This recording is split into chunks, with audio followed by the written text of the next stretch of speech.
नमस्कार दोस्तों, स्वागत है आपका। आज की जो कहानी है दोस्तों, वो एक सच्ची कहानी है। ये जिस किताब से ली गई है उसका नाम है जीवन अनेक आत्मा एक, जिसके लेखक है संतोष जोशी सर। ये जिस लड़की की कहानी है दोस्तों, उसका नाम है दीप्ति आनंद। ये जो लड़की है दोस्तों, वो बहुत ही अच्छे एक समृद्ध घर से थी, लेकिन उसकी जो मन पसंदीदा चीज़ थी उसको क्या पता, लेकिन उसने एक अपनी एक संस्था शुरू की थी।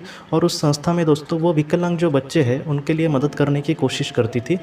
उसने यही कहा कि पहले से उसको ऐसे ही बच्चों के लिए कुछ मदद करने की अंदर से प्रेरणा मिलती थी।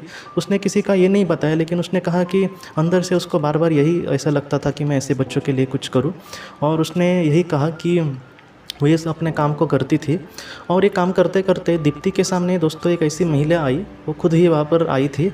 और उसने ये कहा कि मुझे भी तुम्हारे साथ तुम्हारी संस्था में काम करना है। क्या पता दीप्ति को उस लड़की के लगकर ऐसा लगता था कि शायद वो इसको जानती है या फिर उसका कुछ उसके साथ संबंध होगा, लेकिन इस जीवन में वो उसकी कोई भी नहीं थी। लेकिन दोनों को एक दूसरे के लिए थोड़ा सा जुड़ाव महसूस हुआ कि वो एक दूसरे के कुछ ना कुछ है। तो वो एक दूसरे के साथ मिलकर बहुत ही अच्छे से अपना काम करते थे, विकलांग बच्चों को वगैरह जितना हो सके उनकी मदद करने की कोशिश करते थे।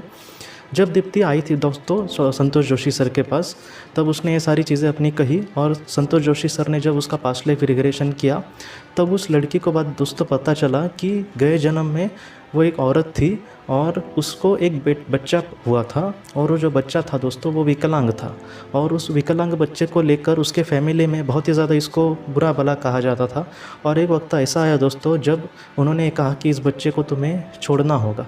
और ये जो लड़की थी वो ज़रा भी तैयार नहीं थी इसके लिए, लेकिन इतना घर वालों ने दबाव उस पर डाला कि उसको छोड़ना पड़ा। और इस वजह से वो जो दुख था दोस्तों, वो उसके मन में वैसे ही रहा था। और इस वजह से कहीं ना कहीं इस बारे में उसको ये पता चला कि जो उसके मन में दुख था कि वो उसको ठीक से संभाल नहीं पाई, तो इस जन्म में उसके आत्मा ने ये चयन किया कि ऐसे बच्चों के लिए वो मदद करने की कोशिश करेगी।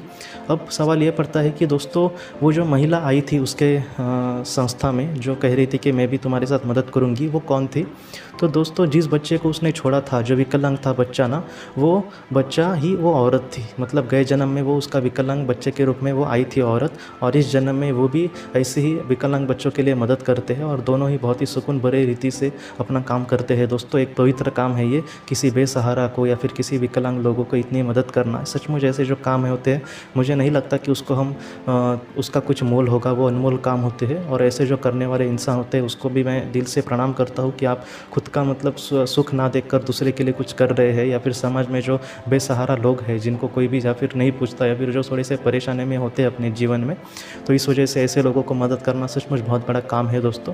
तो मैं यही कहूँगा कि ऐसे जो लोग हैं उनको मतलब हम भी दुआ दें कि उनका काम बहुत ही अच्छे से हो सके, या फिर हम भी भविष्य में ऐसे लोगों के लिए थोड़ी बहुत कुछ मदद करने की कोशिश करें, तो वो भी बहुत अच्छा होगा दोस्तों। तो आज की इस वीडियो को लेकर अगर आपके कोई भी सवाल हो तो आप ज़रूर पूछें, जितना हो सके मैं उसका जवाब देने की कोशिश करूँगा। आप अपने परिवार का ख्याल रखना। आपका बहुत बहुत ज़िंदगी की रोशनी ये एक कंसल्टेंसी है जो ऐसे लोगों को मदद करने की कोशिश करती है जिन्होंने किसी अपने को खोया है, या फिर जो लोग अपने जीवन में बहुत ही ज़्यादा दुखी है। जो लोग इस संस्था के साथ जुड़ेंगे उन्हें पास्ट लाइफ रिग्रेशन के ऑडियो, ध्यान करने के लिए 5 ऑडियो, 10 ऑडियो बुक्स और उसके साथ साथ PDF किताबें, मतलब ऐसी किताबें जो मोबाइल या फिर लैपटॉप या फिर कंप्यूटर पर आप पढ़ सकते हैं, ऐसी किताबें उन्हें ईमेल पर या फिर व्हाट्सएप पर भेजी जाएंगी। जो लोग इस संस्था के साथ जुड़ना चाहते हैं वो कृपया इस नंबर पर व्हाट्सएप मैसेज करें। आपका बहुत बहुत धन्यवाद।